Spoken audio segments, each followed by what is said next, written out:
उनका अर्थात देवेंद्र कीर्ति जी का प्रवचन भी हुआ। तब एक श्रावक ने प्रश्न पूछा उन देवेंद्र कीर्ति जी महाराज को कि महाराज आपने इन भोज के पाटिल जी को दीक्षा तो दे दी, लेकिन पिंची कमंडलू कहाँ है, जिनके कारण आज तक भारतवर्ष में हजारों लोगों ने दीक्षा लेकर के पिंची कमंडलू लेकर के भारत भूमि पर विहार किया, लेकिन जिनके कारण ये दीक्षाएं हो रही है, परंपरा चल रही है, उनकी दीक्षा में दीक्षा गुरु को पिंची कमंडलू देने का ध्यान नहीं था और वो वस्तुएं वहां उपलब्ध भी नहीं थी।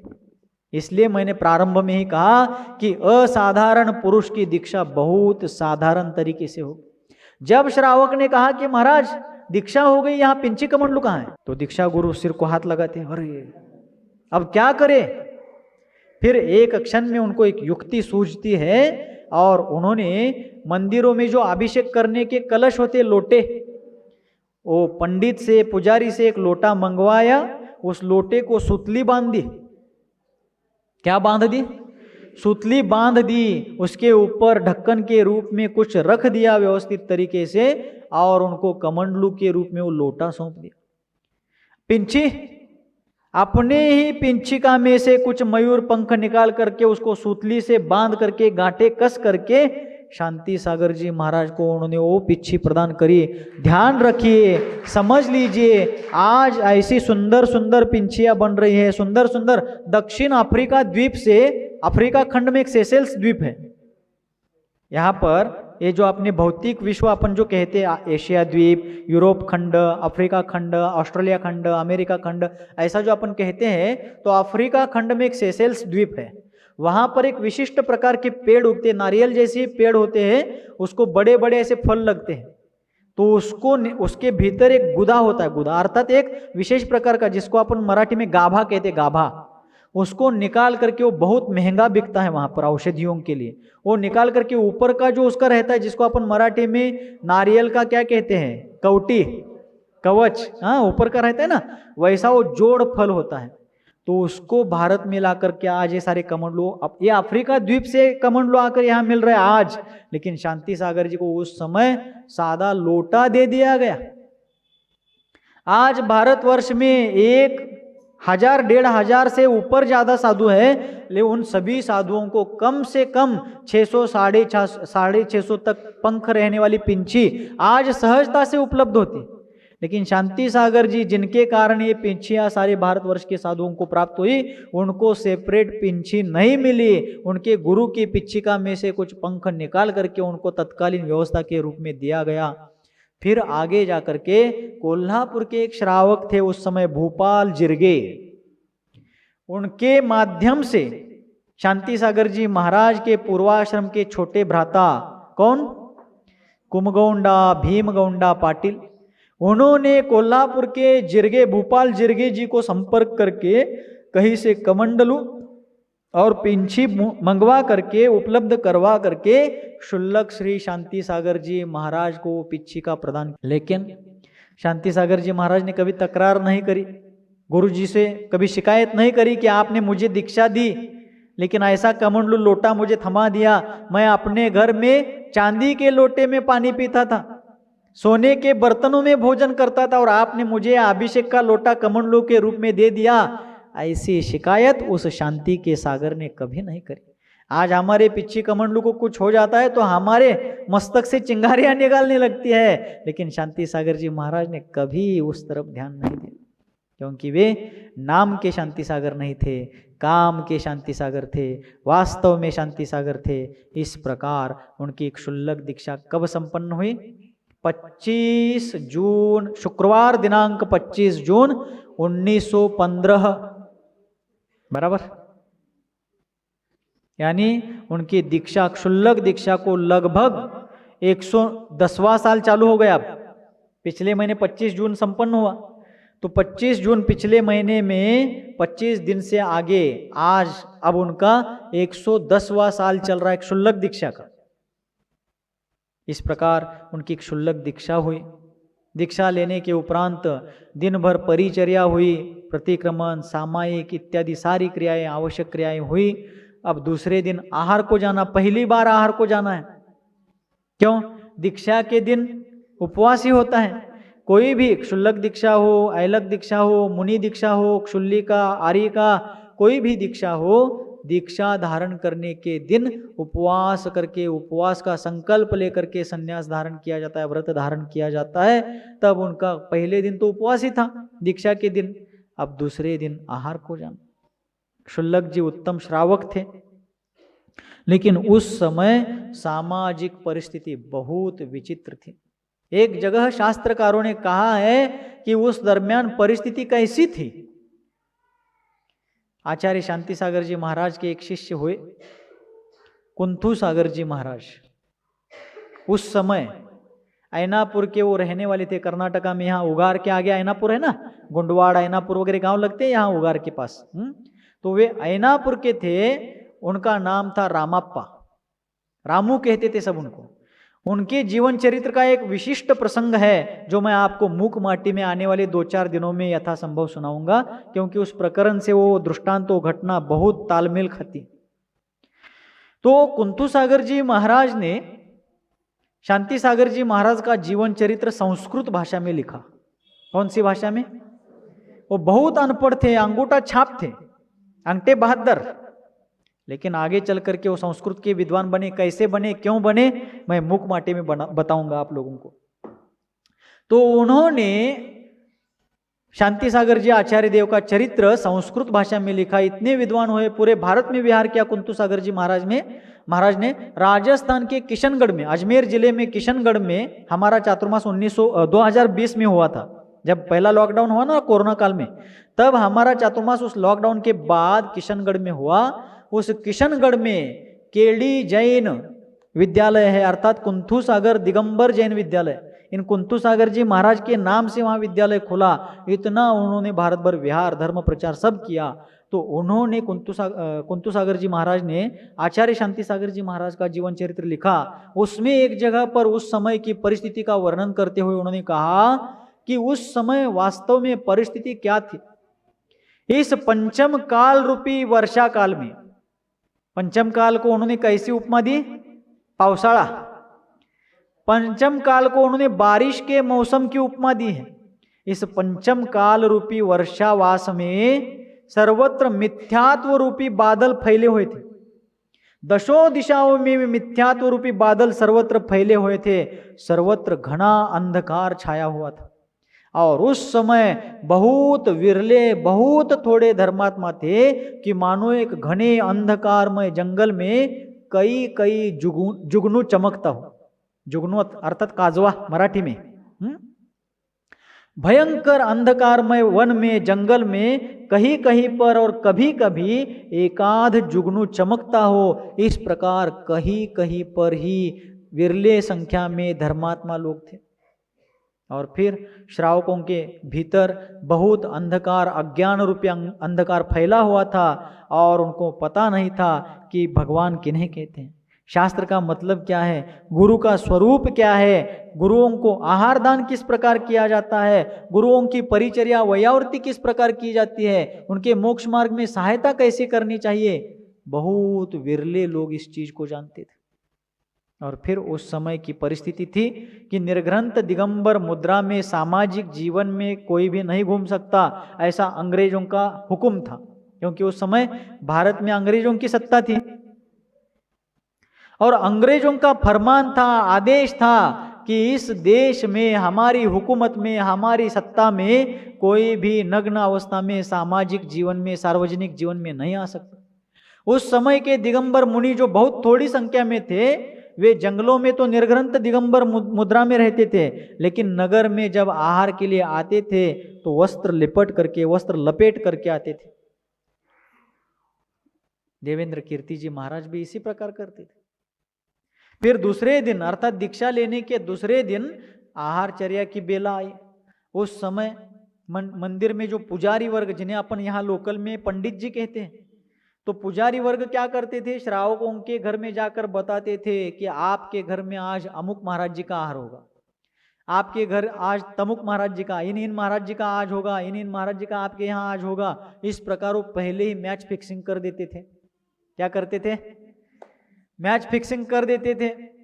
लेकिन 7 गोंडा जो अब क्या हो गए थे, शांति सागर हो गए थे।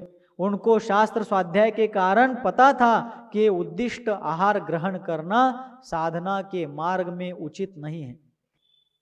क्या नहीं है? श्रावक कर सकता है क्या?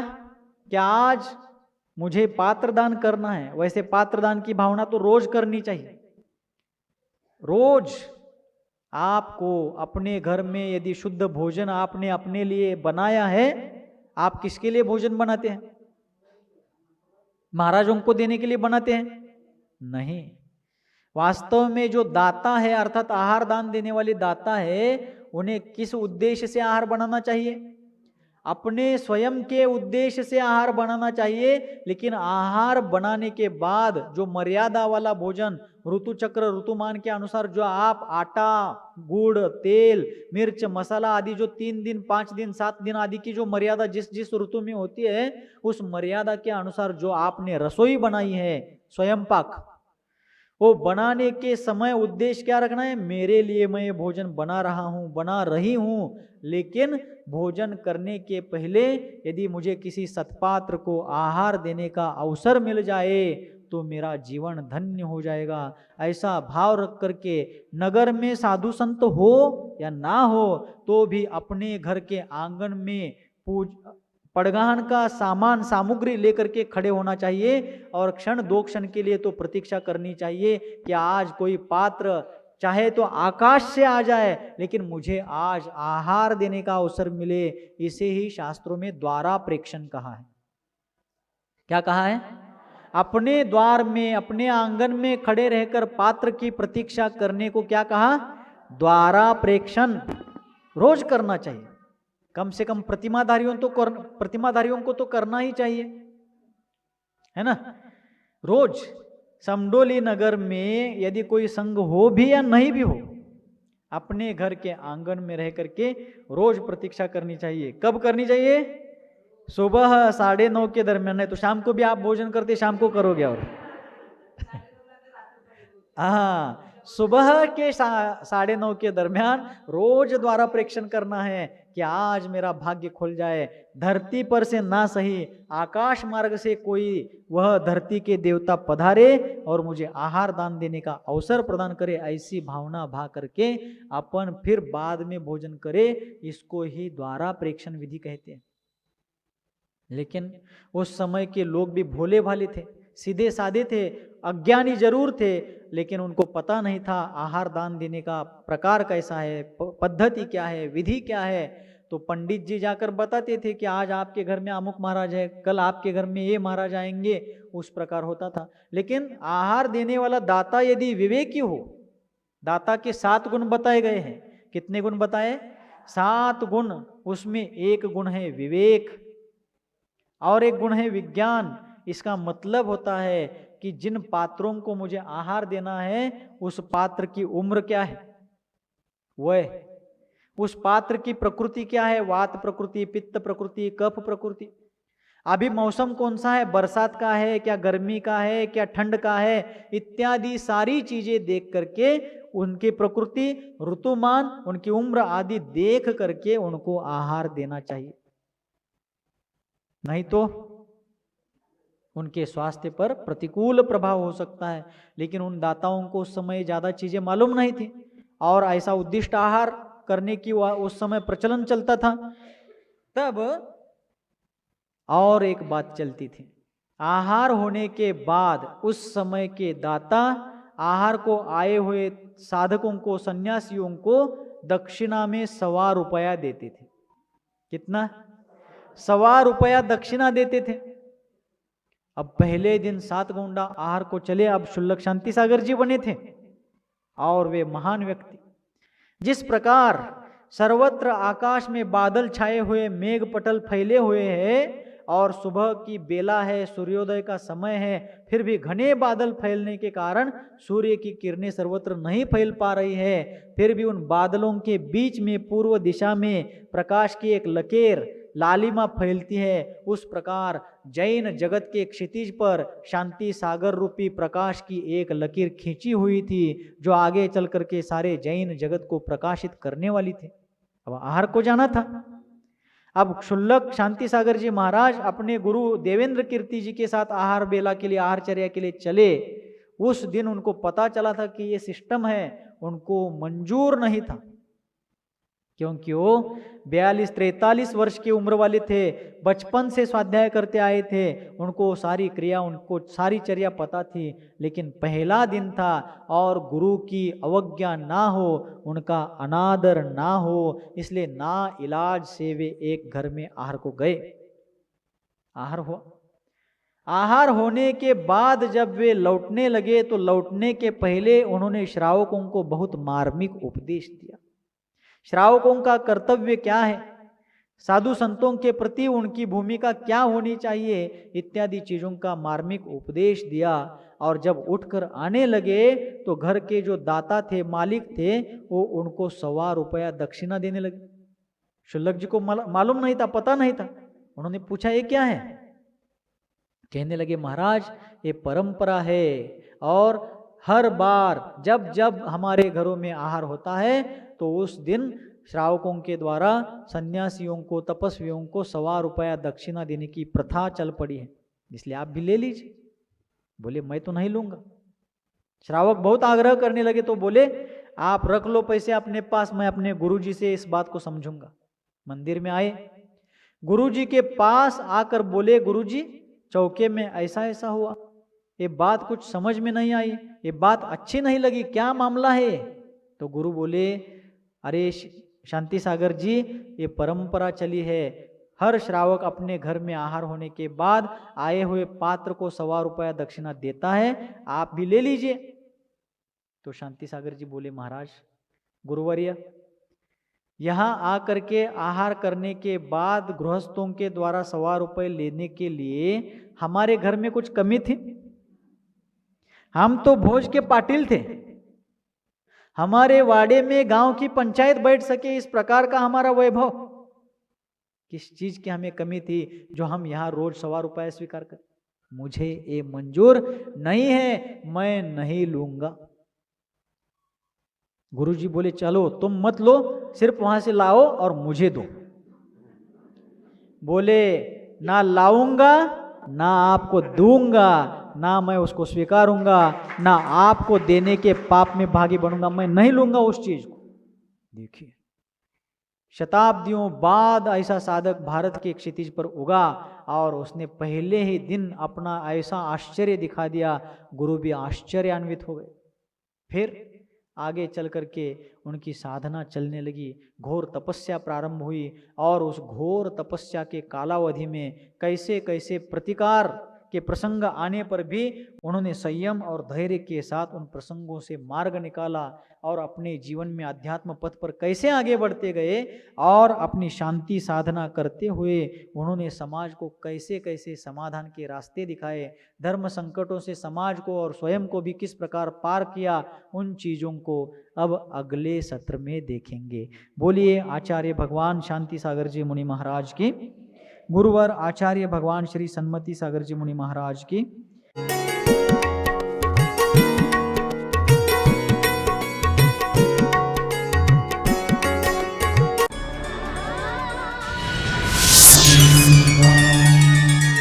एक कदम शिक्षा की ओर परम पूज्य गणाचार्य श्री 108 विराग सागर जी महाराज एवं परम पूज्य पट्टाचार्य श्री 108 विशुद्ध सागर जी महाराज के मंगल आशीर्वाद से आगरा जिले के कुबेरपुर स्थित अहिंसा ग्रीन वैली में परम पूज्य मेडिटेशन गुरु उपाध्याय श्री 108 वह संत सागर जी मुनिराज की मंगल प्रेरणा एवं सानिध्य में 21 नवंबर 2024 को होने जा रहा है वह संत सागर पब्लिक स्कूल का भव्य शिलान्यास समारोह। आप सभी परिवार एवं इष्ट मित्रों सहित इस भव्य शिलान्यास समारोह में पधार कर पुण्यार्जन करें। निवेदक वह संत सागर चैरिटेबल ट्रस्ट, सकल दिगंबर जैन समाज, आगरा। दान एवं सहयोग राशि के लिए बैंक विवरण